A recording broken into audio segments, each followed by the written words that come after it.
Assalamualaikum warahmatullahi wabarakatuh. Selamat sore semuanya teman-teman geriatriker. Ya, kembali lagi saya Tia Rahma. Kita berjumpa lagi di ngobrol-ngobrol santai Geri Talks episode kali ini. Terima kasih untuk yang sudah bergabung, dan mungkin sambil kita menunggu teman-teman yang lain untuk gabung dan juga narasumber kita Dr. Eva, saya mau juga menjelaskan sedikit untuk geriatriker ini. Jadi geriatriker ini adalah suatu media edukasi yang khusus memberikan edukasi kesehatan terkait dengan usia lanjut gitu. Nah, jadi mengingat memang bidang geriatri ini atau masalah kesehatan orang tua itu kan memang seringkali banyak sekali mencakup berbagai macam penyakit, sehingga juga akan melibatkan berbagai macam disiplin ilmu di dunia kedokteran.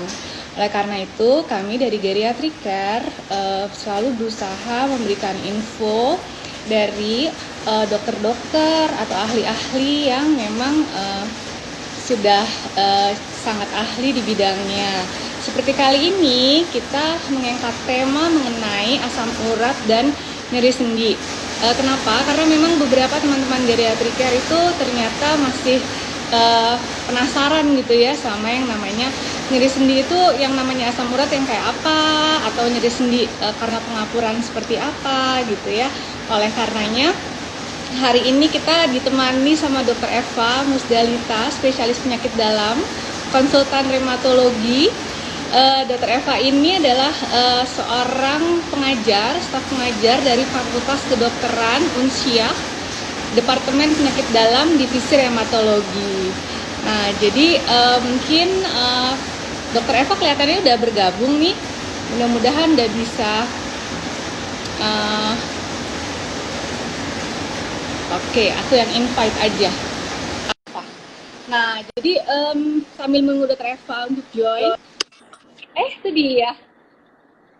Assalamualaikum. Waalaikumsalam. Mbak Eva, kangen banget. Apa kabar, Mbak? Alhamdulillah. Mbak, di Aceh hujan nggak? Di sini lagi panas, sepanas-panasnya. Mbak Eva dengar nggak tuh suara hujanku? Kita lagi hujan terus Mbak, di Jakarta. Kalau lagi di sini kebetulan hari ini lagi panas. Mbak Eva, gimana kabarnya? Kapan ke Jakarta lagi? Ntar ya kalau Omikron udah agak mereda. Tapi di Aceh gimana Mbak kasus? Nambah terus apa terkendali? Mungkin gini ya, agak beda ya karakteristik orang di Aceh dengan di ibu kota. Kalau di sini tuh gimana ya? Ya boleh dibilang ya kayak nggak ada kejadian apa-apa sih.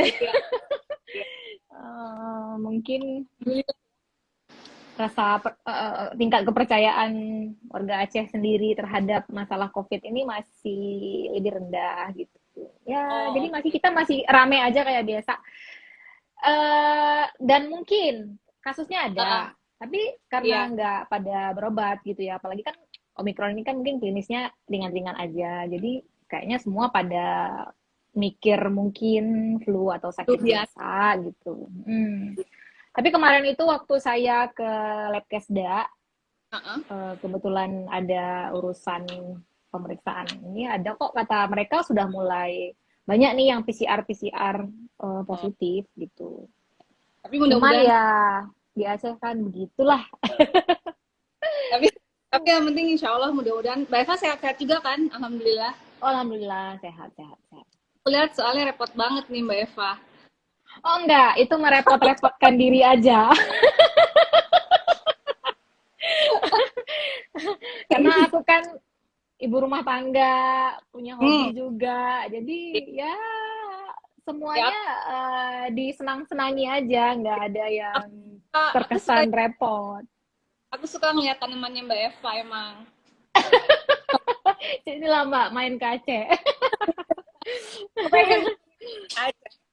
Mbak Eva tuh banyak yang udah join nyapa-nyapa Mbak Eva. Makasih semuanya ya yang udah join. Mbak Eva, aku juga makasih nih Mbak Eva mau aku ajakin kasih edukasi via IG Live begini. Ya Walaupun Mbak kita Tia, sama-sama. Aku juga seneng banget nih diajak. walaupun walaupun walaupun anak kampung. walaupun Kan soalnya aku lihat Prof Iris gitu kan. Siapalah tiba-tiba yang dari ujung pulau ini diajak tuh gabung, gimana gitu rasanya. ujung pulau juga hits. Aku makanya kemarin tuh waktu ini mau bahas asam urat segala macem udah janji ada Mbak Eva ya, cuman kita baru bisa minggu ini Iya. alhamdulillah. Kan minggu lalu soalnya Mbak Eva juga ini jalan-jalan juga kan. Aku pulang ke kampung ibuku yang kebetulan Ya, jaraknya tuh 5 jam dari sini. Takutnya kalau di sana nggak fokus. ya, Ya semoga ya kehadiranku hari ini bisa memuaskan ayah bunda yang sudah ikut lah. ada juga beberapa dari geriatriker yang tanya, wah dokter Eva, dokter hematologi, aku boleh tanya nggak soal autoimun? Aku bilang boleh. Kita lagi bicara tentang nyeri sendi sama asam urat. Berarti ada sesi lain nih tentang autoimunnya nggak sih? Mbak Eva, jadi aku kemarin kan udah bikin seperti biasa ya, aku selalu tanya sama teman-teman ada pertanyaan nggak gitu ya tentang urat, nyeri sendi. Memang kelihatan ini teman-teman geriatriker lebih lebih seneng direct message ya, mungkin karena personal ya Mbak Eva. Ya, betul. Mungkin Mungkin aku, kalau nanya di sini kayak segan gitu ya, takut betul. identitasnya diketahui. Jadi lalu aku bilang nggak apa-apa, nanti tanya dari direct message, nanti insya Allah pertanyaannya akan kita kumpulin dan kita coba untuk sama-sama jawab gitu. Iya, Nah, betul. mungkin untuk apa ya pembukaan nih Mbak Eva tentang si asam Mm-mm. urat ini, hiperuresemia, terus apa nyeri sendi gitu. Mbak Eva bisa sedikit jelasin nggak sama teman-teman geriatriker gimana sih Mbak Eva hiperuresemia itu apa, kemudiannya hubungannya dengan nyeri sendi Mbak Eva? Mm-mm. Boleh, tapi mungkin sedikit aja sebagai pembuka ya, supaya Betul, sesi menjawab lebih pertanyaannya lebih ya, lama gitu. Soalnya Mak, setuju. kalau kuliah kan ntar kelamaan. Jadi, Oke. Saya sapa dulu lah ayah bunda yang sudah bergabung. Assalamualaikum. Apa kabar? Semoga sehat-sehat ya. kok tahu Salam. Salam nih dari ujung pulau Sumatera. Dari Banda Aceh. Kota yang panasnya luar biasa. Perkenalkan, saya Dr. Eva Musdalita.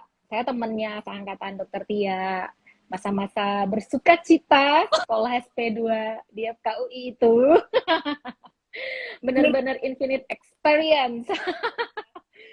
menyenangkan. Ayah bunda, pada hari ini saya dikasih kesempatan untuk mungkin menjawab keresahan ayah bunda sekalian tentang asam urat.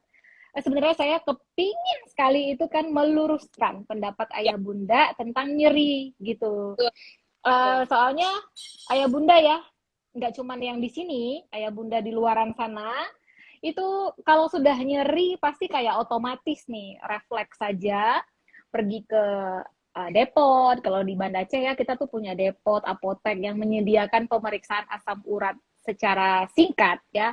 Jadi dicek gitu dengan alat, kemudian nanti kalau tiba-tiba itu memang tinggi, terus ayah bunda itu suka kayak minta dong obat asam urat ke apotek atau ke depot itu gitu. Sebenarnya ya tidak semua begitu. Nah, jadi hari ini kita luruskan kapan nyeri yang asam urat, kapan yang bukan. Ya. Oke, untuk yang pertama, ayah bunda mungkin harus, ini mohon maaf ya kalau saya mungkin gerakan tangannya hiperaktif, karena kalau orang Aceh gini-gini tuh biasa, tapi ini kalau di Jawa kan gini-gini ya.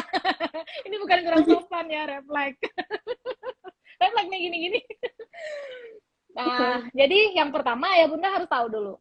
Yang pertama saya mau beritahu adalah kondisi yang namanya hiperurisemia. Ya. Bahasa medisnya hiperurisemia, bahasa awamnya adalah peningkatan kadar asam urat dalam darah. Ini adalah kondisi di mana ayah bunda tidak ada keluhan ya, tidak ada keluhan, tapi ketika memeriksakan kadar asam urat darahnya didapatkan nilainya di atas normal. Itu kita sebut sebagai hiperurisemia, bukan sakit asam urat. baru kondisi kadar asam uratnya tinggi gitu. Normal nggak nih? Sebenarnya ya nggak normal gitu.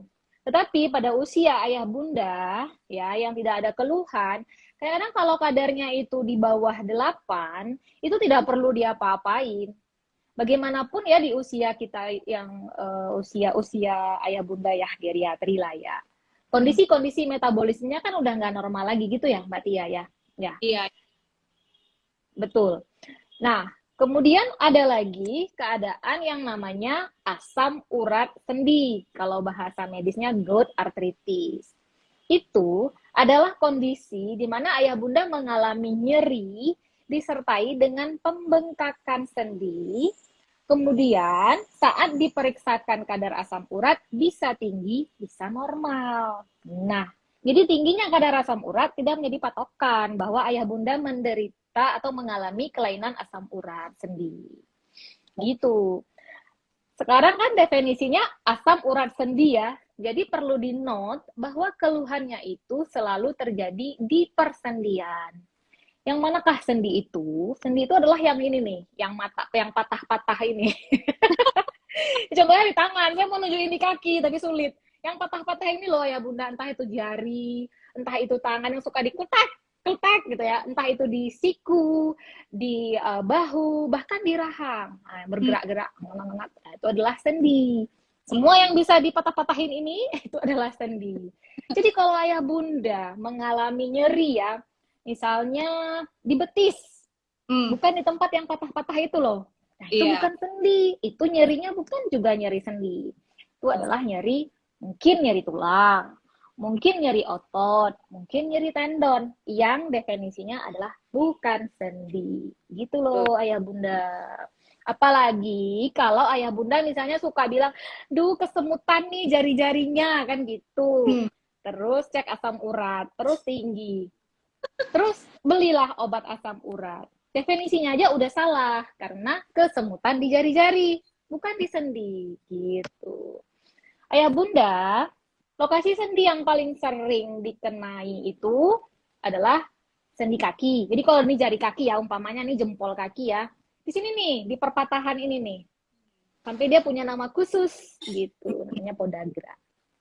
Di sini. Nah, itu mungkin adalah gejala asam urat.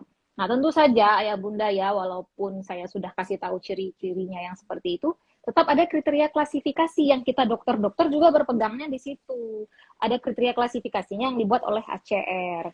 Jadi makanya kalau ayah bunda mengalami nyeri-nyeri sendi tadi, nyeri sendi yang mirip yang saya jelaskan tadi, terus periksa ke laboratorium, kadar asam uratnya tidak tinggi atau masih dalam batas normal, tetapi ketika dokter merunutkannya atau memasukkannya ke dalam kriteria klasifikasi itu masuk, ayah bunda tetap dikatakan mengalami asam urat sendi atau gout arthritis gitu. Mungkin itu dulu ya. Nanti kalau kepanjangan nggak ada lagi nggak ada lagi menjawab pertanyaan saya jelasin semua. Ya Mbak Eva itu udah sangat jelas, maksudnya tadi Mbak Eva kan juga udah jelasin berapa kadar asam urat yang normal dan orang dengan asam urat tuh bisa tidak bergejala dan tidak harus selalu orang asam urat tuh mengalami nyeri sendi ya Mbak Eva ya. Dan Betul sekali. memang selain dia pengaruh ke sendi, dia juga bisa pengaruh ke banyak organ kayak ginjal ya Mbak Eva ya. Betul.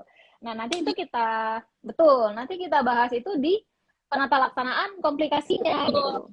Komplikasi. Sama juga sekarang ini kan asam urat tuh dianggap sebagai faktor risiko juga untuk penyakit kardiovaskular, jantung dan pembuluh darah gitu ya Mbak Eva ya. Jadi makin kesini tuh pengobatannya jadi ya ada yang kalau diobatin, ada yang enggak gitu ya, masih agak ada kontroversi gitu ya. Nah jadi mungkin supaya kita lebih jelas gitu ya, ini karena udah ada beberapa pertanyaan kemarin yang udah di Instagram Geriatric Care, mungkin kita coba jawab ya Mbak Eva ya. Baik. Nah, ini ada pertanyaan pertama.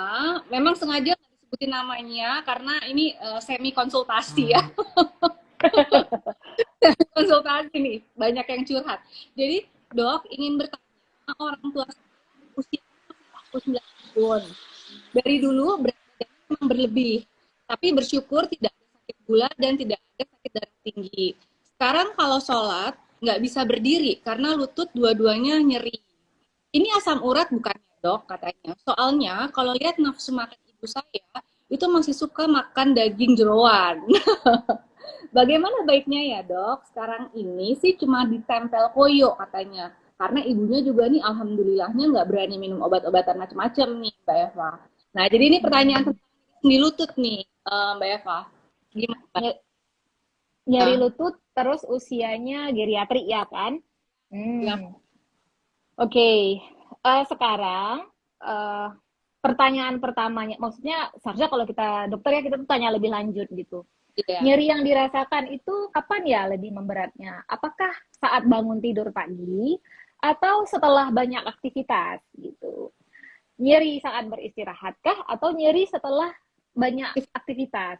Jadi itu membedakan antara nyeri inflamasi dengan nyeri mekanik. Ya. Untuk seusia ibunda, Hmm? mungkin kalau jawabannya adalah dok, nyerinya itu adalah nyeri karena beraktivitas. Mungkin kita tidak memikirkan bahwa yang pertama itu adalah ke arah asam urat. Tapi mungkin ini adalah kondisi pengapuran sendi atau namanya osteoartritis gitu. Namun memang bisa juga kondisi osteoartritis ini dibarengi dengan asam urat sendi dan bisa juga terjadi di lutut, buat tidak cuma hanya di sendi-sendi jari yang tadi saya sebutkan. Tetapi itu harus diperiksa dulu oleh dokter lebih lanjut karena nanti mungkin di lututnya itu akan ditemukan penanda. Misalnya terdapat double contour. Ya berarti ini mungkin memang ada asam asam urat sendinya gitu. Atau kalau tidak ada berarti ini memang murni pengapuran saja gitu. Biasanya juga dengan pemeriksaan itu akan kelihatan kayak osteofit dan lain-lain sebagainya. Nah, untuk Oke. tadi tidak ada faktor resiko, kan tidak ada diabetes, tidak ada penyakit jantung, tidak ada riwayat keluarga, dan yang lain sebagainya. Kalau menurut ACR, kalau kadar asam uratnya eh, tidak di atas 8, tidak perlu di Terap. tata laksana. Jadi ya sudah gitu, tidak apa-apa. Yang mungkin diatur makan saja, itu pun bukan dipantang ya, tetapi diatur gitu. Mengatur makan itu adalah mungkin membatasi makanan-makanan yang mengandung kadar asam urat tinggi. Bukan sayuran hijau ya, ya bunda sekalian. Nanti Iya. mengkambing hitamkan toge, kangkung. Eh, Tolong kambing hitamkan alkohol nomor satu. Kemudian nomor dua adalah jeroan. Itu pun bukan diharamkan sih, tapi dibatasi. Kalau ya. kayak daging merah dan sumber-sumber protein lainnya itu tidak. Cuman kadang-kadang ya, ayah bunda itu kebetulan mungkin ini sudah saatnya mau serangan nih.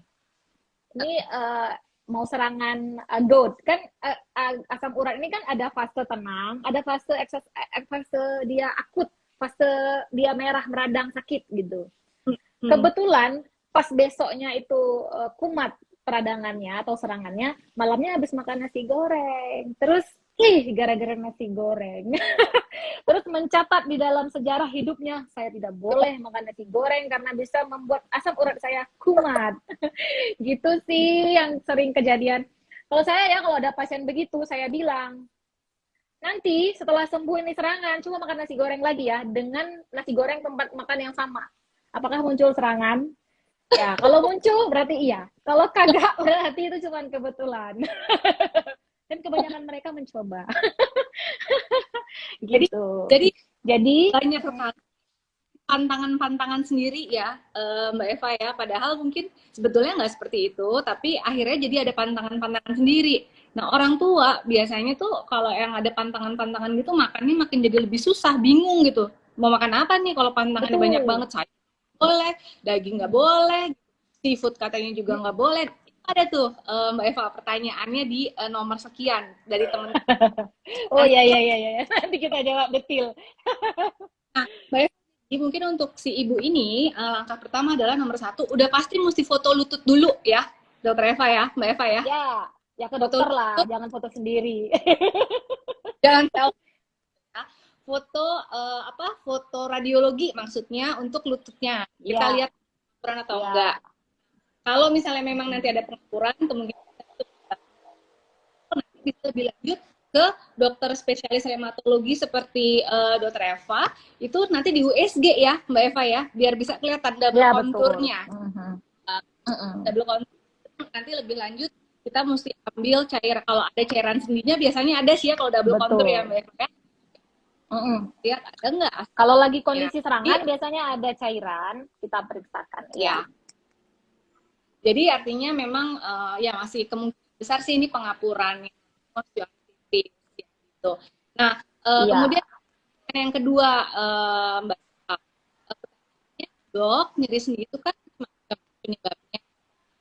Kalau kapur biasanya bagaimana sih ciri-ciri nyeri sendinya? Mbak Tia, kalau di saya ya suaranya putus-putus, apa jaringan saya atau gimana ya? Kayaknya kayak Eva bagus, berarti jaringanku dong. Sekarang gimana? Mungkin karena hujan ya, karena hujan. Iya.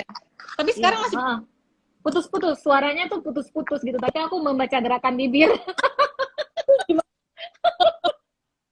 Tuh, putus-putus. Tolong bunda-bunda komen apakah mendengar putus-putus juga atau saya aja. Iya.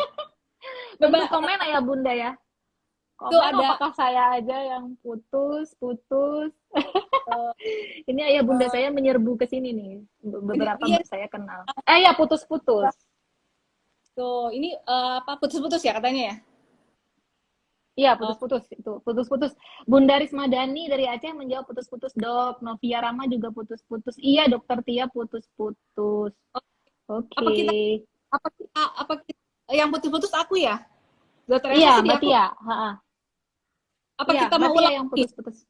Apa kita ulang lagi? Saya nanti nggak ke save ke IGTV-nya. Soalnya kalau putus-putus kan nggak kedengaran ntar kan pas di record. Nih, aku dengerin, aku iniin. Sekarang udah mulai belum? Udah lumayan belum? Aman. Aku ganti bentar ya. Iya. Aku ganti WiFi bentar ya. Iya, boleh.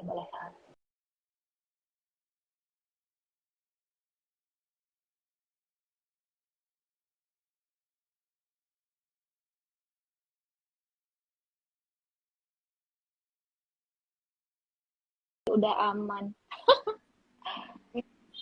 Oke. Nah, ini aku udah pakai WiFi sih. Suaranya lebih bagus nggak?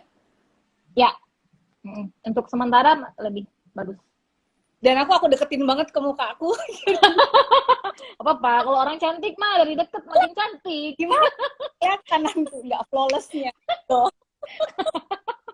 Aku ingat kita make upan pas PLD. Ya. Di toilet. Nanti tapi pandemi sih ya, kalau nggak nanti kita bisa make upan bareng lagi tanggal 25 ya. Kita ulang lagi make upannya. Oke, better nih kata ayah bunda, better. Terima kasih banyak. Oke, ini ternyata aku lihat ke bawah tuh ada juga pertanyaan-pertanyaan loh Mbak Eva gitu. Jadi boleh saya ikut aja. Ini itu ada adikku bilang assalamualaikum Dokter Eva cantik kata adikku. Sama orang Aceh kan. Bun, filter Bun, filter. Gunakan filter Anda, Bun. Nggak apa-apa ya, kita sambil santai kan bukan acara resmi, lucu-lucu aja. Betul. Nah, Mbak Eva, ini ada pertanyaan dari Kemarini Aziz nih, Mbak Eva. Jadi umurnya 55 tahun gitu ya. Setiap bangun tidur, ini ada pertanyaannya juga, jadi sekalian nih. Jadi setiap bangun tidur itu sakit. Nah, tapi setelah berkegiatan agak hilangnya. Nah, apakah bisa hilang ya rasa sakit itu? Nah, ini ada pertanyaan yang nyambung nih Mbak Eva, sebentar. Aku coba di pertanyaan nomor aduh mana sih? Ini nomor 8. Nah, Dok, ibu saya 66 tahun ya. Alhamdulillah masih sehat, tapi tidur, terutama saat hendak sholat tahajud atau subuh, telapak kaki bagian tumitnya, telapak kakinya itu juga nyeri sekali. Namun kalau udah dipakai berjalan, nyerinya berkurang dan dirasakan lagi kalau baru mau mulai jalan setelah duduk agak lama. Penyebabnya apa ya Dok? Ini sama nih kelihatannya ya, Mbak Eva ya. Iya. Itu ya. Kalau yang tidak nonton hari ini, saya pastikan ngecek asam urat, terus minum obat asam urat. Tapi kalau yang nonton hari ini Anda beruntung. Jawabannya gampang. Itu adalah plantar fasciitis, Bunda. Yes. Jadi, kalau kondisi nyeri di tumit ya, terutama ya pada satu titik, tuh Ayah Bunda coba deh tekan. Ntar yang punya apa tadi yang punya ibu, yang punya ibunya yang punya ibu ya, semua punya ibu. Maksud saya yang tadi yang bertanya yang ibunya punya keluhan itu, nanti coba ditekan ya di daerah tumit ibunya, itu akan di satu titik saja.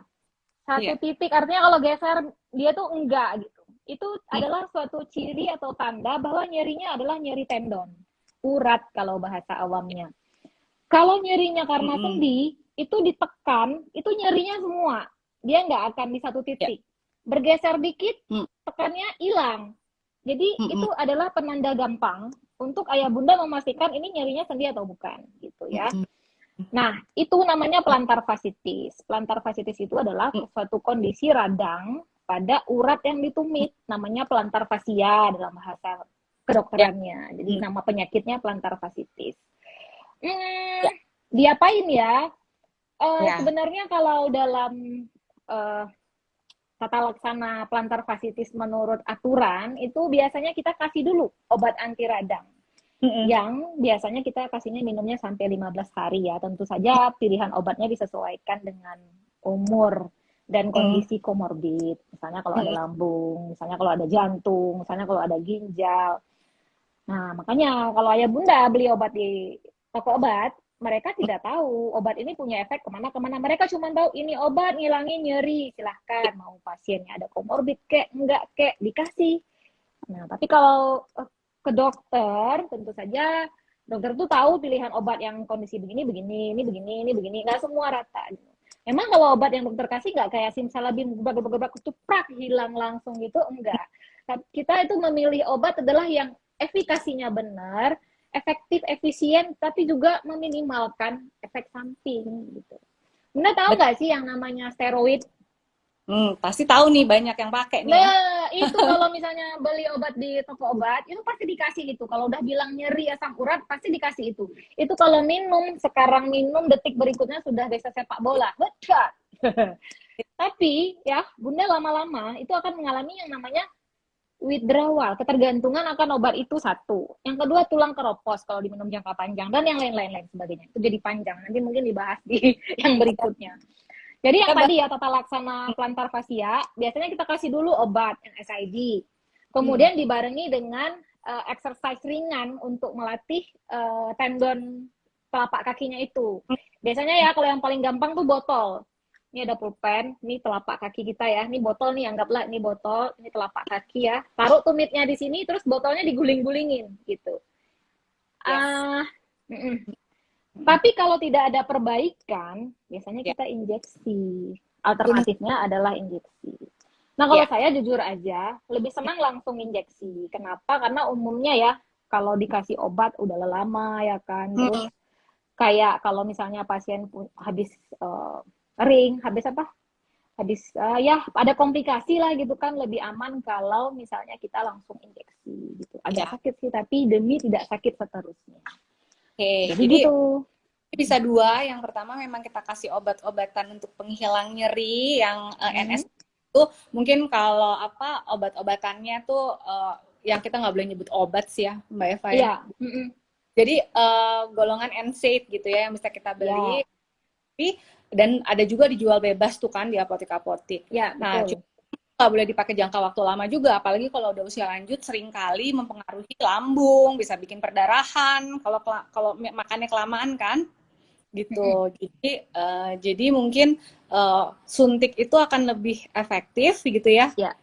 Dan lebih aman karena kita nggak dalam pemakaian obat anti nyeri dalam waktu jangka panjang gitu.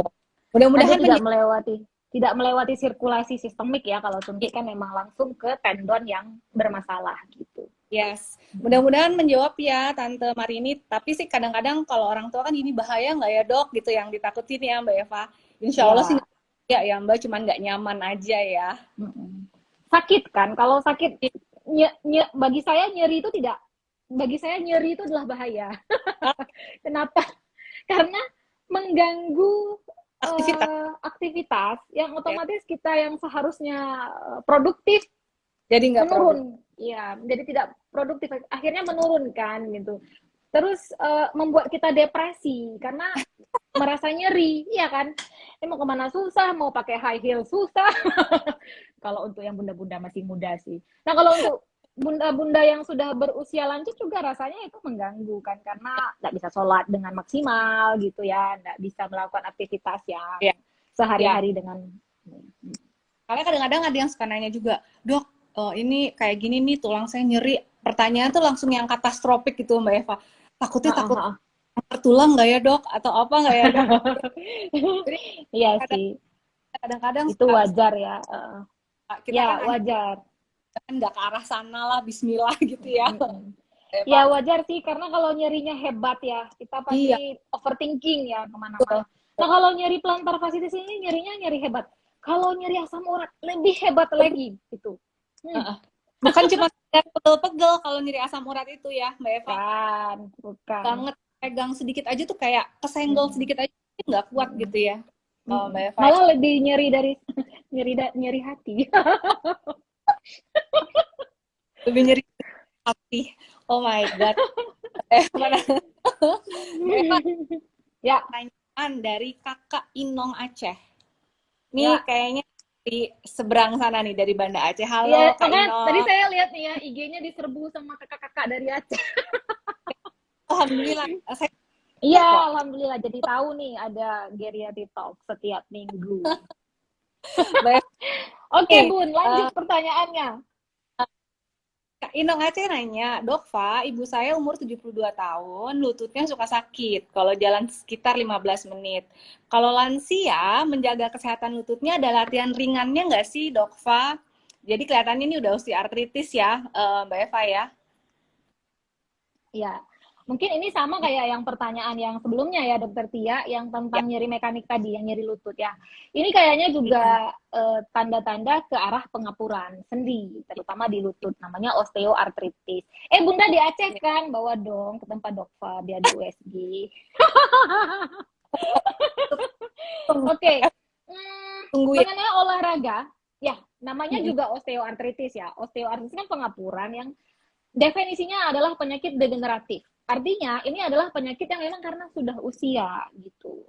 Tetapi bagaimanapun, walaupun ini penyakit karena usia, kita kan kepinginnya merasa nyaman ya. Walaupun pengapurannya kita nggak bisa hilangkan, nggak bisa kita sembuhkan. Kalau mau sembuh ya Bunda harus muda lagi gitu. Tapi minimal bisa kita buat nyaman, sama kita hambat supaya derajat pengapurannya tidak bertambah berat. Dia kan ada derajat 1 sampai derajat 4 gitu. Jadi misalnya pada saat datang konsultasi itu derajatnya 3 gitu kan ya. Nah itu yang kita jaga supaya jangan naik jadi derajat 4. Nah kalau derajat 4 kan harus sudah operasi ya, operasi. Kemudian kalau misalnya ayah bunda merasa keluhannya sangat nyeri sampai bengkak ya, itu mungkin ada tindakan kayak injeksi intraartikular ya, injeksi sendi. Ayah bunda jangan dong bilang, jangan mau disuntik, nanti candu. Ayah bunda harus ingat bahwa suntik itu bukan candu karena dia bukan narkoba. Artinya kita memang sudah butuh gitu loh. Saya tuh suka hampir kalau misalnya dalam satu hari saya praktek tuh ada 10 yang harus disuntik, 9 pasti bilang gini, terus saya nggak mau karena tadi ada kawan saya bilang jangan disuntik ya, nanti candu gitu. Saya tanya, kawan ibu sakit sendi, sakit nggak lututnya kawan ibu? Enggak. Oh. Terus kawan ibu sudah pernah disuntik juga? Enggak.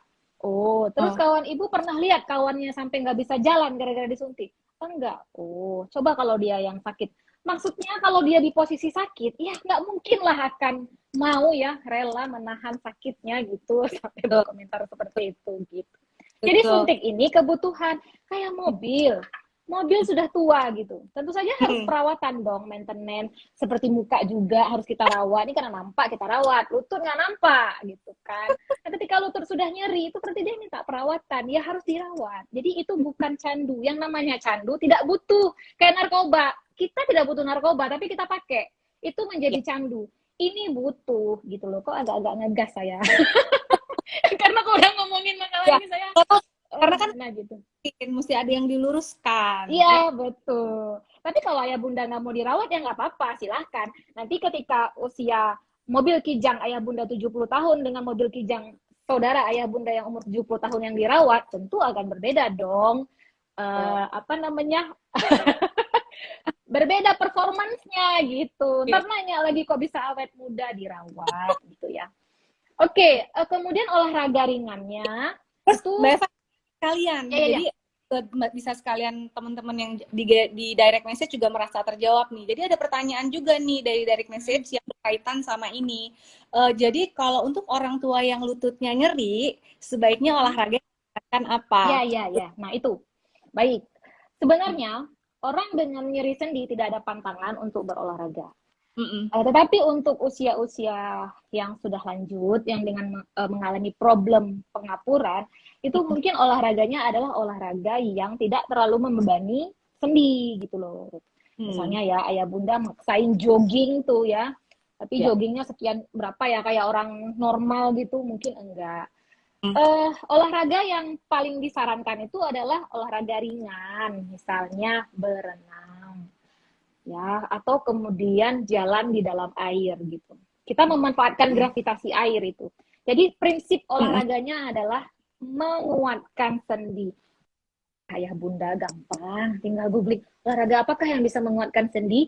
Nanti disesuaikan dengan kondisi tempat tinggal ayah bunda. Kalau saya bilang berenang, di Aceh yang ada kurung cangkoi, cemana mau berenang? Ada kolam renang ya kan?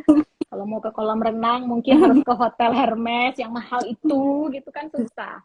Mau ke Tirta mungkin rame-rame nggak kondusif. Nah, jadi coba ayah bunda googling. Yoga ringan juga diperkenankan kok. Yoga ringan ya yang melatih kestabilan sendi. Gampang lah sekarang. Asal ada kuota internet aja tinggal googling. Udah dapat semua jawabannya. Tapi penting intinya adalah Mbak Eva, yang penting intinya adalah olahraga yang menguatkan sendi ya, dan nggak bikin lutut kita bebannya juga jadi makin berat gitu ya. Kalau sepeda ada di rumah, boleh. Nah, sepeda statis tidak apa-apa. Tapi kalau sepeda yang di luaran ya, apalagi nanti pas menanjak itu mungkin terlalu membebani lutut gitu. Itu nggak kita sarankan. Iya. Memang sih kalau lihat dari beberapa rekomendasi ya untuk lansia ya, itu nomor 1 memang berenang yang paling disaranin ya Dokter Eva ya untuk betul, semua berenang. Kalau yang kondisinya masih bagus ya boleh jogging, boleh jalan ya jogging boleh. Jalan cepet gitu ya. Tapi kalau sebenarnya semua olahraga boleh. Ya, kalau udah ada masalah di lutut, baiknya tadi kalau nggak berenang mungkin sepeda statis yang nggak usah dikasih beban. Jadi asal dia ada gerak, nggak usah ditambah-tambahin bebannya tuh kan kalau sepeda statis kan nambah beban dikit ya, Dokter Eva ya. Iya, jogging ringan juga boleh sih sebenarnya. Tapi jangan jalan santai kayak gini ya. Nanti ada tuh ayah bunda ngeles tuh kalau saya bilang ada olahraga nggak? Ada kok Dok, saya tiap pulang sholat subuh jalan saya dari rumah ke masjid. Iya, jalannya sambil bercakap, gosip ya kan, sambil lihat-lihat sawah, itu nggak masuk kriteria olahraga. Walaupun sebenarnya jalan juga masuk, tapi kan itu jalan yang memang jalan normal. Gitu ya. Jalan yang berfaedah itu kalau 1000 langkah sehari, kurang dari itu nggak bisa dicincai gitu. Nggak bisa dianggap olahraga. Ya jogging ringan lah, jogging ringan tuh kayak lari-lari kecil gitu, lari-lari kecil. Oh iya, pelan-pelan gitu ya Mbak Eva ya. Nah Mbak Eva ini selanjutnya ada juga nih di kolom komentar dari Mbak Rismadani juga dari Aceh nih. Halo Kak jadi ya, kalau di Aceh bukan Mbak ya, Kak ya. Kak, saya heran ya di IG saya kagak ada yang nanya-nanya, dan di sini aja semua yang Aceh nanya. Terpesona dengan Dokter Tia. Live ya, saya. Jadi Kak Rismadani ini, Dok, suami saya minum obat asam urat sudah 2 tahun. Tapi 1 tahun belakangan ini timbul bercak merah kayak kebakar dan lama-lama jadi hitam. Nah, mungkin pakai ya, itu efek obat ya, Dok, katanya. Bu Risma. Gimana Mbak Eva? Ayah tunggu, Bunda selama 2 tahun minum obat terkontrol atau minum sendiri gitu. Ya. Karena kita punya target ya pada saat minum obat asam urat. Jadi bukan kayak minum aja gitu. Kita tuh ada target. Target kita adalah kadar asam urat adalah di bawah 6. Bahkan kalau sudah punya tofus yang benjolan-benjolan di sendi itu loh, itu targetnya malah lebih rendah, di bawah 5 gitu. Jadi ayah bunda emang harus rutin tiap bulan kontrol supaya nanti kita lihat kadar asam uratnya memenuhi target atau enggak. Kalau memang belum memenuhi, yang biasa mungkin minum masih dosisnya 100 gitu ya, kecil, nanti kita akan tingkatkan pelan-pelan sampai dengan tercapai target. Sambil kita evaluasi komplikasi ginjalnya. Kalau ginjalnya terganggu, mungkin nggak minum halopurinol, kita akan pilih obat yang lain. Contoh, apa ya, nanti harus disebut merek lagi. Saya namanya Februari itu isinya apa sih? Bukan tersebut. Ya pokoknya gitulah. Pokoknya ada obat yang akan kita beri yang sesuai dengan kondisi ginjalnya. Nah, itu tetap kita titrasi dosisnya. Dimana kalau belum capai target itu harus kita tingkatkan. Nah, ayah bunda, kalau minumnya terus-menerus begitu selama 2 tahun tanpa evaluasi, sia-sia dong, gitu. Nggak akan tercapai target. Nah, kemudian mengenai efek samping obat, memang benar sekali bahwa salah satu efek dari allopurinol itu adalah alergi ya, di mana gejala klinisnya ruam. Bahkan bisa sampai Stephen Johnson ya enggak sih? Ruam allopurinol sendiri itu. Bahaya, iya betul.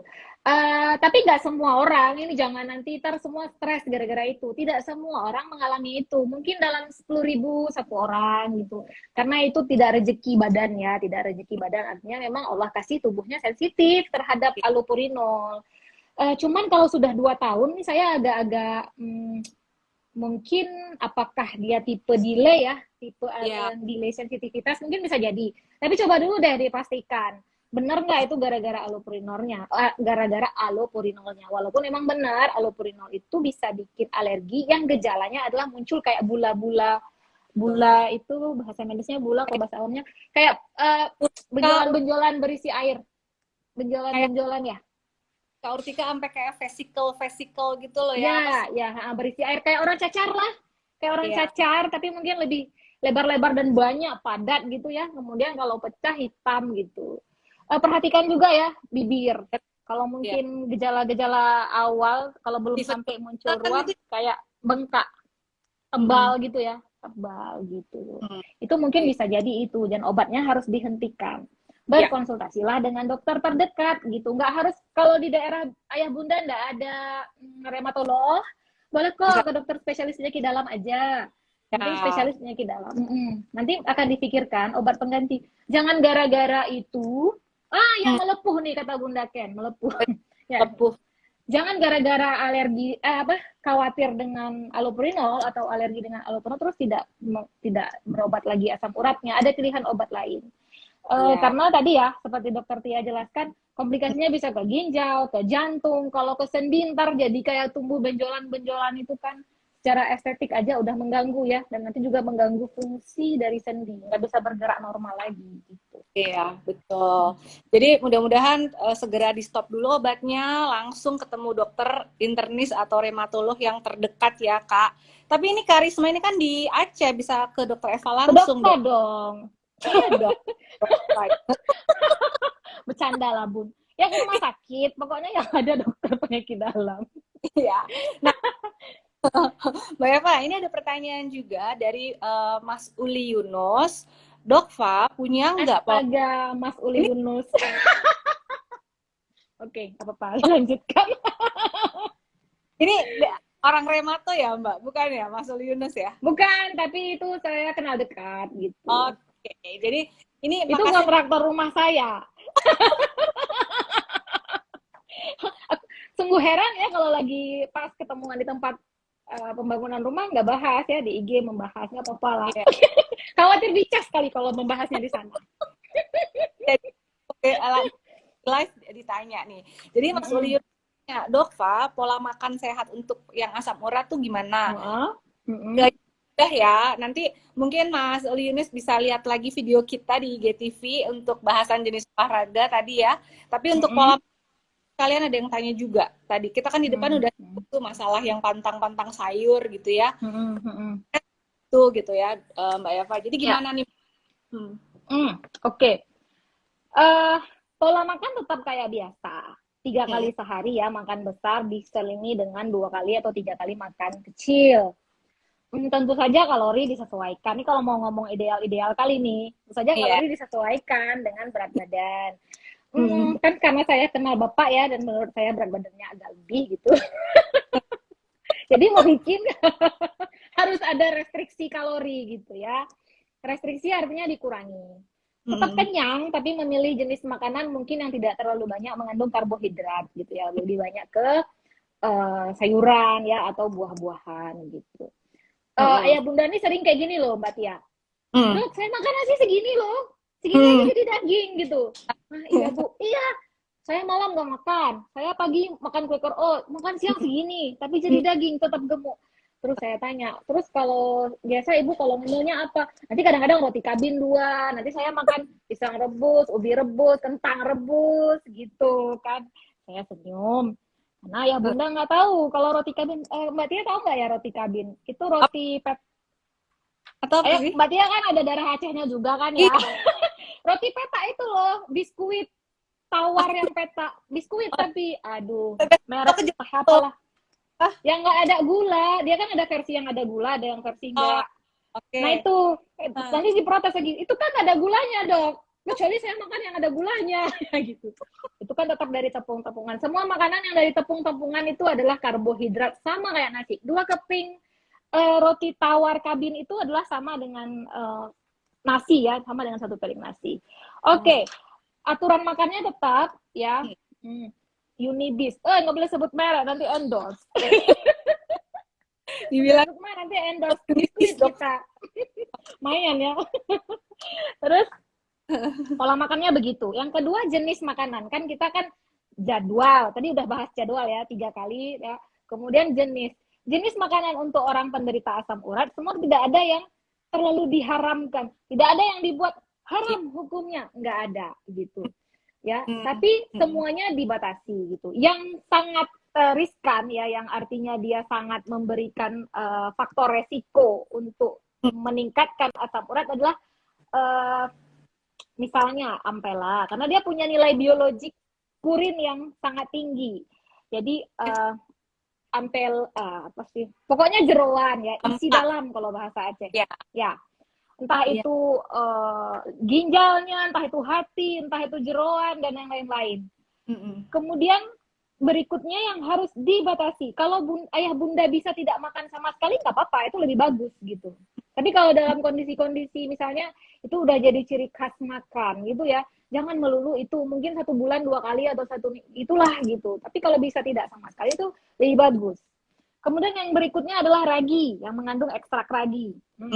Ekstrak ragi itu tape misalnya ya, atau ragi-ragi yang kalau ragi-ragi yang instan itu kayak apa ya, roti-rotian ya, donat gitu-gitu ya. Tapi nggak terlalu sih. Yang paling menonjol tuh kalau yang dari ragi adalah tape. Satu tape ubi. Kalau orang Aceh selalu gini, ketan. Padahal bukan ketannya, tapenya. Mau dia ketan, mau dia tape singkong gitu kan ya, tetap aja tidak disarankan. Tape kemudian, iya betul. Jadi ini adalah jenis yang harus dihindari. Kalau bisa stop total lebih bagus. Kemudian lagi alkohol ya, alkohol entah itu whisky, wine ya, apapun itulah. Dan demikian juga yang mengandung fruktosa, sirup-sirup yang mengandung fruktosa. Misalnya sirup jagung ya, sirup jagung. Terus ada lagi tuh yang produk-produk diet-diet rendah lemak ya, itu juga harus dihindari. Itu kan kalau diet-diet rendah lemak itu biasanya banyak fruktosanya.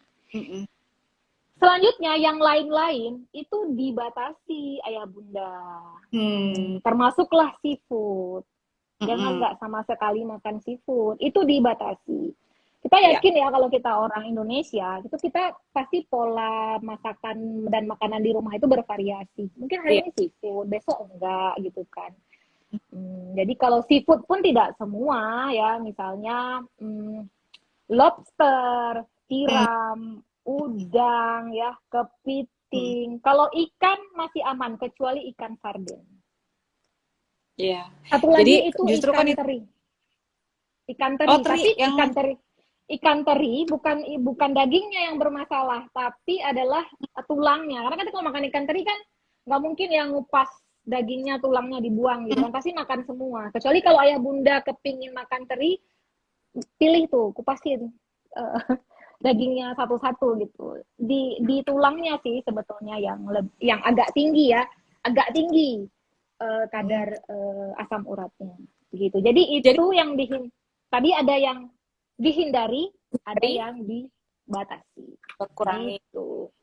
Oke, jadi kalau sayuran hijau, karena kita kan sebenarnya badan kita kan butuh serat ya, gitu ya, Mbak Eva Nggak ya. ada. Mm-mm. Sayuran hijau silahkan dikonsumsi gitu. Nah ini ada yang tanya dari Another Daily Quote, kalau kacang gitu, Gimana? kacang-kacangan, kacang-kacangan, Ya, sampai saat ini belum ada guideline, hmm, referensi yang mengatakan bahwa semua sayuran hijau termasuk toge dan semua hmm, kacang-kacangan termasuk kacang melinjo itu ya, mencetuskan atau merupakan faktor resiko asam urat gitu. ya, hmm, iya, Kebanyakan yaitu itu cuma berdasarkan kayak testimoni atau pengalaman pribadi dari pasien. Misalnya, tadi malam makan kerupuk nih dok, kumat gitu.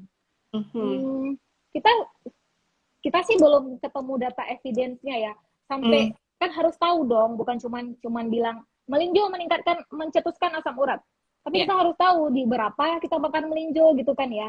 Nah, ya, untuk yang selama ini menjadi rumor tentang kacang-kacangan, sayur-sayuran itu mencetuskan asam urat, itu hmm, belum ada referensi. Namun, kalau memang pengalaman ayah bunda, tapi beneran ya, bukan cuma sekali terus jadi testimoni, tapi kalau berkali-kali memang makan dan kemudian kumat, ya mungkin itu termasuk pengalaman individual. Kan kadang-kadang kita orang beda-beda ya, mungkin sensitif dengan itu. Ya nggak usah, jadi berarti dihindari saja ya, gitu. Sampai nanti kita mungkin punya kesempatan untuk melakukan penelitian apakah benar gitu ya bahwa sayur-sayuran tersebut dan melinjo itu bisa mencetuskan asam urat. Kasihan juga ya, jadi kambing hitam terus mereka. Jadi kadang kalau hari raya banyak nggak makan emping tuh, Mbak Eva. Nah Padahal kan iya, emping kan enak ya. Apalagi emping Aceh Mbak Tia. Wow. Saya tuh kalau di Jakarta makan emping, lidah saya langsung gini. Orang enak Jakarta nggak pandai bikin emping. emping Aceh. Emping Aceh. Mbak Eva, ini alhamdulillah apa sih tadi itu katanya Mbak Risma mau bawa ibu ketemu dokter Eva gitu ya Oke, ditunggu. gitu. Nah, Mbak Eva ini ada pertanyaan nih dari Mbak Devia Alvisari. Allopurinol itu harus diminum tiap hari atau hanya pada saat sakit saja? Nah, ini nih Mbak Eva ini penting nih. Ada yang Banget, allopurinol kebangetan pentingnya. benar. Mungkin kita lurus Eva perkara lagi nyeri minum allopurinol. Ya, Gimana nih Mbak Eva? berarti kita masuk ke sesi tata laksana Asam urat. asam urat. Oke, Eh, ayah bunda, perjalanan klinis asam urat ini ada fase di mana serangan. hmm, Serangan itu ditandai dengan nyeri pada sendi, ya, kemudian disertai bengkak, merah, panas, bahkan bisa bikin kita kayak mau-mau demam gitu, meriang-meriang gitu ya. Itu jangankan bergerak, disentuh aja sakit. hmm, Nah, itu adalah kita sebutnya gout arthritis fase hmm, akut hmm, atau asam urat yang lagi serangan gitu. Ada lagi kondisi di mana hmm, sembuh nih serangannya ya, kita stabil aja, nggak ada keluhan gitu. Tapi kita tetap mengalami atau sedang bukan sedang. Tapi kita itu tetap menyebutnya adalah sebagai gout arthritis yang fase kronis gitu. Maksudnya hmm, adalah fase yang tidak ada serangan gitu, aman-aman aja. hmm, Ayah bunda, kalau lagi mengalami serangan akut atau lagi nyeri, justru tidak boleh sebenarnya mengkonsumsi allopurinol. hmm, Ini sebelum tahun 2020. Sebelum tahun 2020 ya Mbak Tia, nggak boleh. Jadi kita hmm, harus sembuhkan dulu, baru kemudian minum allopurinol pada saat serangan akutnya sudah selesai. Tetapi hmm. guideline terbaru kita 2020 itu boleh. Dengan Oke, catatan itu bukan serangan yang pertama gitu. oke. Itu sudah Beberapa kali. serangan yang sering-sering lah gitu ya, sudah berulang. Itu nggak apa-apa, tetap allopurinolnya tetap Ya. diminum saja gitu. Jadi kalau selama ini minumnya justru pada saat serangan aja, tidak dilanjutkan sampai dengan selesai targetnya tercapai yang tadi saya sebut angkanya di bawah 6, ayah bunda akan sering mengalami serangan gitu. Tata laksana kita kan supaya jangan serangan. Nah, kita mau bahas nanti komplikasi ginjal, komplikasi batu, itu mungkin masih panjang. Dan kita kan kayak kalau panjang ke depan mungkin agak-agak kurang ini ya, kurang memikirkan dulu efek jangka panjangnya. Tapi bayangkan aja kalau dia serangan kan sakit kali gitu ya. Jadi prinsip tata laksana kita adalah pada saat tidak serangan kita satu menjaga jangan sampai serangan. Itu ada obatnya. Kedua, menurunkan kadar asam uratnya. Jadi yang ada satu obatnya untuk menjaga atau memaintenance supaya tidak terjadi serangan. Yang kedua, obatnya adalah untuk menurunkan asam urat. Jadi tidak allopurinol aja yang diminum. Iya, juga. harus ada Gitu. obat radang itu harus masuk ya. Iya. Nggak ribet minumnya juga maksudnya nggak kayak kita minum pada saat serangan. Dia minumnya cuma 1 kali sehari. Ya udahlah, anggap aja makan permen Mentos gitu ya. Selesai gitu. Iya, Terus iya. jangan sampai berpikir bahwa minum obat asam urat jangka panjang ini merusak ginjal. Kan sekarang yang dikhawatirkan ayah bunda kan itu ya. Dokter, minum terus, nanti rusak ginjal saya. Justru kalau ayah bunda minumnya Senin Kamis, itu yang bikin rusak ginjal. Kenapa? Karena kan salah satu komplikasi asam urat itu adalah ginjal gitu, merusak ginjal ya, urat nefropati namanya. Yang kedua batu. Kalau batunya menumpuk di ginjal, rusak juga ginjalnya gitu. Jadi kalau diminum rutin, justru kita memproteksi ginjalnya. Kalau dalam perjalanannya supaya nggak terjadi konflik. Betul. Kalau dalam perjalanannya pun mengalami gangguan ginjal ya, tetap ada obat yang akan kita pilih yang kita sesuaikan dengan kondisi ginjal. Tenanglah, cincai semuanya, asal berkonsultasi gitu. Nggak ada yang perlu disetres-setreskan dan dikhawatirkan. Biasanya kalau ada gangguan ginjal kita bisa lakukan adjustment dosis allopurinolnya, seminggu minumnya cuma 3 kali gitu ya Dokter Eva, dosisnya kita turunin. Betul, adjustment dosis, betul. Atau kita ganti obat lain. Oh gitu. Nih Mbak Eva, ini ada Dokter Neni dari Semarang, geriatrician. Sore Dokter Neni, terima kasih sudah gabung. Salam Dokter Neni, salam kenal Dok. Mbak Eva, ini aku lihat kan di komen belum ada lagi. Aku masih ada PR sedikit nih Mbak Eva. Ada pertanyaan yang juga agak lumayan penting nih Mbak Eva. Jadi pertanyaannya gini, usia bapaknya itu sorry. Nah, ini dia. Bapaknya usia 65 tahun, ada darah tinggi dan gemuk. Nah, kemarin ini jempol kakinya katanya bengkak sampai nggak bisa berjalan. Diperiksa ke laboratorium, asam uratnya normal. Nah, Dok, ini kenapa ya, Dok? Terus obatnya gimana gitu. Tadi kan dari awal kita singgungnya ini kayaknya contoh kasus.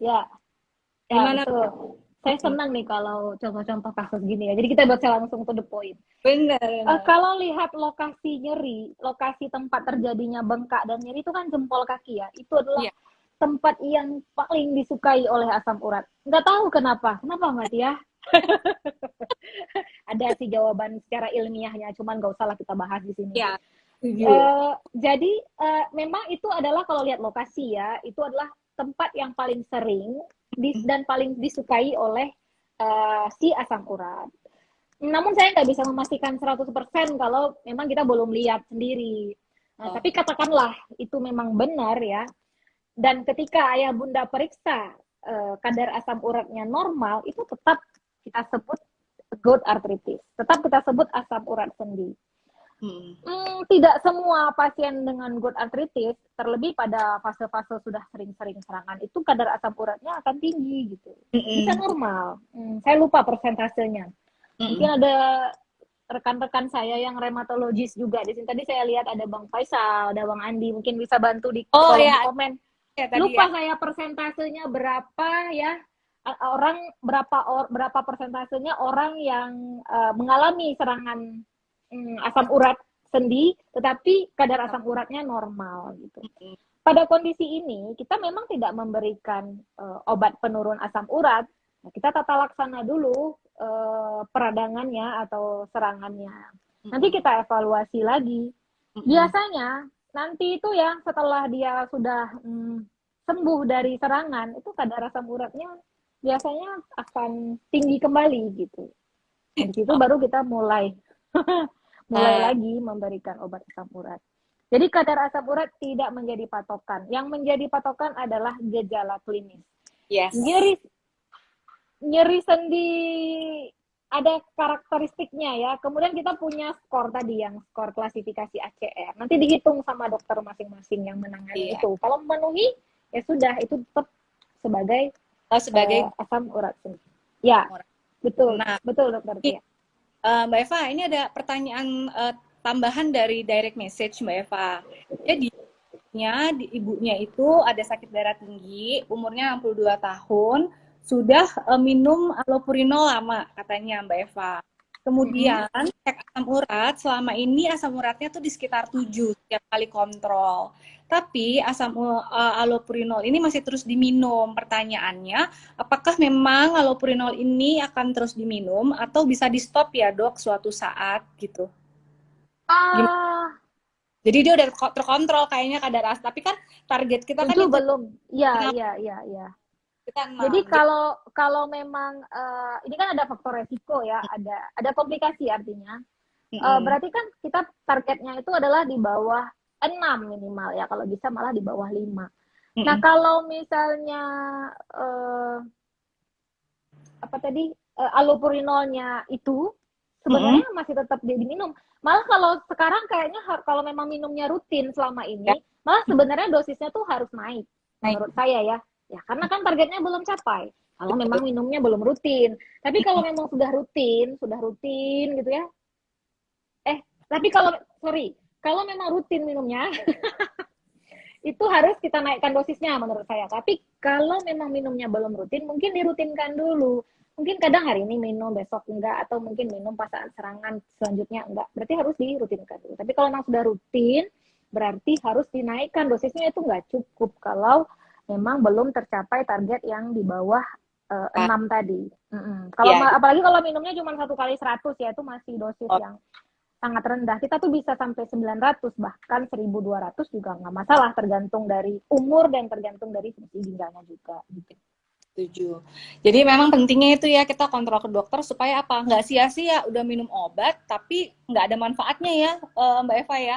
Kan kita maunya tapi mencapai target sehingga ada manfaatnya gitu. Kalau kayak gini mungkin belum tercapai targetnya, jadi mesti nanti konsultasiin lagi ke dokter. Mbak Eva, nih aku masih banyak banget nih beberapa pertanyaan yang belum terjawab. Tapi ini kan kalau di Jakarta udah mau maghrib nih Mbak Eva. Iya betul. Kita lihatnya jam 7. Satu pertanyaan lagi kali ya Mbak Eva nih. Tadi dari Tante Marini Aziz nih, jadi mau tanya lagi. Jadi kalau sakit atau pegel sendi di punggung, itu juga bukan dok gitu? Tentu saja bukan bun. Di punggung itu kita kan punya bermacam sistem muskuloskeletal ya, sendi vertebre, sendi di tulang belakang itu mulai dari leher sampai ke sakrum, sakrum bahasa ininya Mbak ya? Tulang ekor sampai tulang punggung, tulang ekor, itu kan semuanya punya sendi. Yang kedua, kita punya otot di situ. Otot ya, tendon punya juga. Tendon itu urat, otot itu daging gitu. Kalau ibu-ibu rumah tangga, seringnya itu sering mengalami persoalan di punggung itu karena overuse. Overuse itu bahasa ininya penggunaan lah, penggunaan. Biasanya mungkin kan kita kan nyapu, ngepel, masak, nengok kesana kesini tuh yang kita nggak sadar, karena kita kan kita tuh senang-senang aja mengerjakannya. Misalnya saya nih ya, saya senang-senang aja nih sama tanaman nih, saya bangun jongkok, angkat sini, angkat sana, saya nggak ngerasa apa-apa gitu. Tetapi sebenarnya kan organ muskuloskeletal kita terutama tendon dan otot itu kan punya kapasitas bekerja ya, yang kalau terus-menerus kita paksakan dia akan mengalami peradangan gitu. kalaupun tidak peradangan minimal dia akan spasme. Nah, ini yang paling sering pada bunda-bunda kalau di punggung ya. Kalau peradangan mungkin di tempat lain. Kalau di punggung yang paling sering adalah spasme, Ya. tegang, kontraksi gitu. Biasanya tuh sakit. Terlebih waktu tidur itu sakit. Bangun tidur sakit. Pas kita bawa ruku itu sakit. Nah, itu kalau begitu keluhannya biasanya karena spasme otot belakang ya, spasme ini. Ditata laksana juga sih kalau sudah sangat mengganggu ya. Tapi sebenarnya problem utamanya adalah berusahalah beraktivitas yang ergonomis gitu. Contoh, misalnya kayak waktu angkat pot bunga, kita kan suka bungkuk, padahal sebenarnya itu nggak ergonomis, harusnya jongkok, angkat gitu kan. Ada itu cara-caranya meminimalisasi overuse dari otot punggung. Atau kalau ibu-ibu nih yang tangguh-tangguh nih angkat galon aqua nih kan gubrak gitu ya. Biasanya kan kita bungkuk ya Mbak Tia, bungkuk langsung angkat gitu. Padahal mungkin jongkok, angkat, pokoknya gitulah gitu. Adalah Posisi apa namanya? Ya, posisi yang aman. Yang kedua ya jangan terus gitu kan, berilah jeda gitu. Setiap 30 menit lakukan peregangan, pendinginan. Maksudnya berhenti dulu, entah itu cuman sekedar kayak ngelurusin atau apalah ya.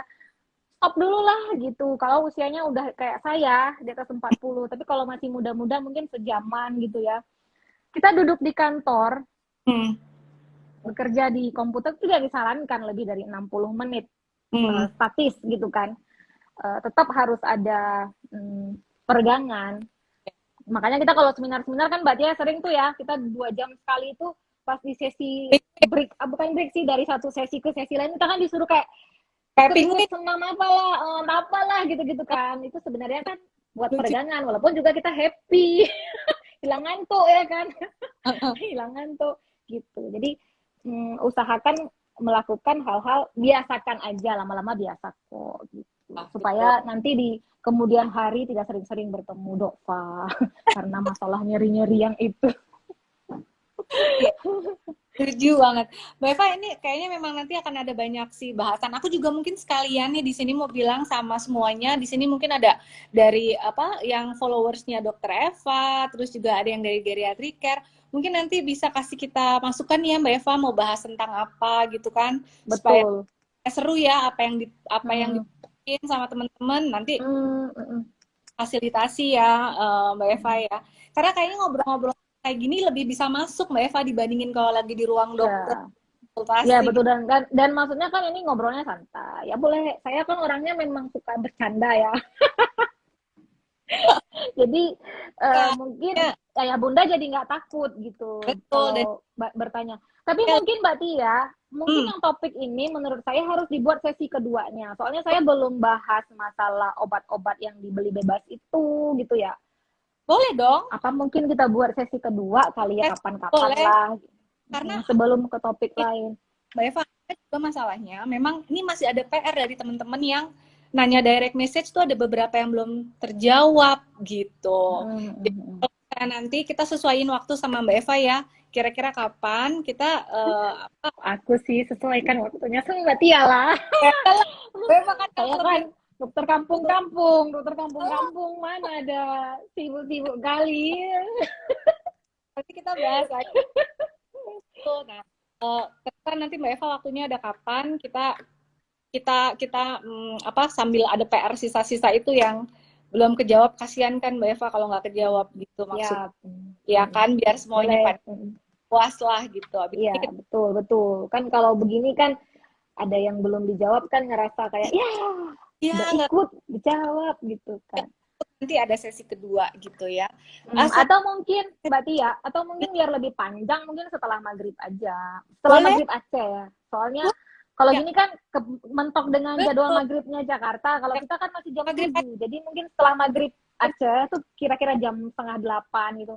Dan kalau malam Senin, biasanya ayah bunda ini nggak kemana-mana. Kalau sore kan masih kayak bawa anak makan, jalan. Kalau malam biasanya kan udah persiapan buat kerja atau sekolah besok. Jadi kan di rumah gitu. Mungkin sambil-sambil kerja bisa dengerin dan nonton. Menurut saya sih. Jadi kita mulainya ba'da maghrib Aceh. jam setengah Ya, 8. 7:30. Ya, insya Allah. Sip loh. Supaya sasarannya dapat gitu. Mbak Eva, tapi mungkin pertanyaan seputar kita bikin apa sih tanya jawab seputar nyeri sendi dan asam urat aja ya. Jadi maksudnya biar banyak nanti lain yang mungkin ya sekalian lah kita Ya. jawab gitu. Kan nanti bisa muncul kayak topik kayak tadi kan muncullah plantar fasciitis gitu kan, muncullah osteoartritis gitu. Aku di satu pertanyaanku nih yang terakhir tuh kayaknya di direct message ada yang curiga carpal tunnel syndrome tapi belum tahu. Oh iya, yang kesemutan ya di ujung-ujungnya. Nah, yang dari kelingkingnya itu ya yang Mbak Eva. Tapi ya, insya Allah kita simpen untuk sesi berikutnya. Kalau Mbak Eva bisa minggu depan, alhamdulillah gitu. Ntar kita bicarain lagi. Nah, tapi untuk sesi yang ini kesimpulannya Mbak Eva dong, monggo. Pesan-pesan buat yang udah mungkin bukan kesimpulan, lebih ke saran gitu buat ayah bunda yang di sini semua, bahwa nyeri sendi itu tidak melulu kolesterol dan asam urat. Apapun keluhan yang berhubungan dengan tubuh dan pergerakan tubuh ini tidak melulu asam urat dan kolesterol. Apalagi kolesterol. Kolesterol itu sebenarnya nggak bikin keluhan apapun. Dia adalah silent disease. Nggak bikin nyeri, nggak bikin kesemutan, nggak bikin pegal-pegal gitu. Jadi ayah bunda, PR pertamanya itu dulu yang dibuang dari mindset, dari pikirannya bahwa asam urat gitu. Kenapa? Karena itu sungguh merugikan ayah bunda sendiri sebetulnya. Sebab karena meyakini itu dan kebetulan pas cek positif gitu kan, nilainya tinggi, kebetulan nilai kolesterolnya tinggi, kebetulan biasanya gitu kalau ke praktek kan gitu, dokter saya kan nyeri ini, misalnya yang trigger finger itu loh Mbak Tia, kan sering tuh ibu-ibu ya, dokter saya ke praktek gitu terus ngomongnya, saya dokter udah cek kolesterol, udah cek asam urat normal gini-gini, malah kalau normal ya udahlah nggak apa-apa lah, karena berarti kan dia nggak minum obat toh, ini enggak gitu. Saya udah cek asam urat dokter, nilainya 7, kan tuh tinggi sedikit dokter, terus kolesterolnya 201, saya udah minum obat kolesterol, udah minum obat asam urat gitu ya, pas dikasih lihat obatnya, aduh ada steroid di situ gitu kan, duh sayang bunda, sia-sia gitu kan, ginjal tulangnya untuk sesuatu hal yang sebenarnya ayah bunda nggak butuhkan gitu. Itu aja dulu PR pertamanya. Selanjutnya nanti ya tinggal mempelajari lagi bagaimana karakteristik asam urat dan kolesterol itu. Ayah bunda nggak harus ke rheumatolog, bisa ke geriatri kalau memang usianya geriatri. Tetapi bisa kok ke dokter umum ya, ataupun ke dokter spesialis penyakit dalam. Ya, maksudnya mungkin kalau rheumatolog sama geriatri ini kan ada sedikit ya orangnya gitu kan. Ini kan kompetensinya semua dokter umum juga bisa tangani gitu seharusnya ya. Nah, kalau mau ini ya ke dokter spesialis. Saya rasa kalau dokter spesialis penyakit dalam di mana-mana ada kok gitu. Supaya sakitnya sembuh, ginjalnya aman, ayah bunda mendapatkan tata laksana yang memang sesuai. Mudah-mudahan ini nempel di oma opa ayah bunda semua teman-teman geriatri. Iya. Oh iya, saya lupa bilang oma opa. Ayah bunda itu udah mewakili kok. Mau yang ya. Tapi ini juga banyak yang muda-muda, karena kan aku juga sasaran anaknya ya yang muda-muda supaya bisa lebih memperhatikan kesehatan orang tuanya gitu loh Mbak Eva. Ya, ini betul. Kita pokoknya masih merasa muda ya Mbak Tia, walaupun udah kepala 4 ya. Bongkar-bongkar rahasia. Sama kalau kena filter usia 30, tapi sebenarnya makanya ini kan yang nanya ini di direct message rata-rata anaknya. Jadi selalu ibunya. Iya, betul. Iya dong, oma opa kan jarang yang punya Instagram kali ya. Bener. Walaupun ada loh Mbak Eva. Ada ya. Yang punya bener. Anak-anaknya. Jadi aku memang maunya kita ngerangkul semua anak-anaknya supaya lebih aware untuk obat-obatan yang diminum sama penyakitnya orang tua. Mbak Eva ini udah di Jakarta. Ya Mbak Tia, maafkan. Aku seneng banget, makanya kita mungkin salah waktunya ya. Beneran harusnya tadi setelah maghrib di Aceh. Tapi aku makasih banyak sama semuanya yang udah ikutan di ngobrol-ngobrol hari ini nih, apalagi nih dari followersnya Dokter Eva banyak sekali. Dan teman-teman geriatri care semua juga makasih udah kirim pertanyaan ke direct message maupun di kolom komentar.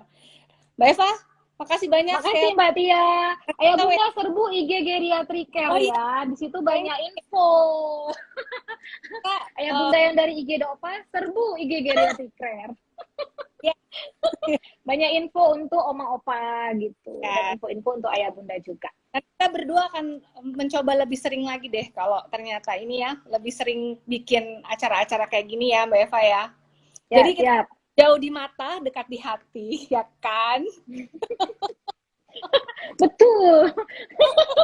Aku adalah anak kampung yang belum bisa move on dari ibu kota sebenarnya. Nanti kalau Omikron udah lewat, Mbak Eva datang Aku ke sana. Tadinya Mbak Tia, aku kepengen wisuda walaupun virtual ya. Aku posisinya di Jakarta supaya aku bisa ke Balairung. Ya, Iya, kapan lagi kan kesempatan betul. kuliah. Tapi ternyata Omikron aku batalin dulu Mbak lah. Eva. Nantilah kapan-kapan Omikron kita ke Balairung aja sama-sama. Siap. Sampai ketemu ya Mbak Tia. Makasih banyak udah ngajak aku. Assalamualaikum Ayah Bunda. Waalaikumsalam warahmatullahi wabarakatuh.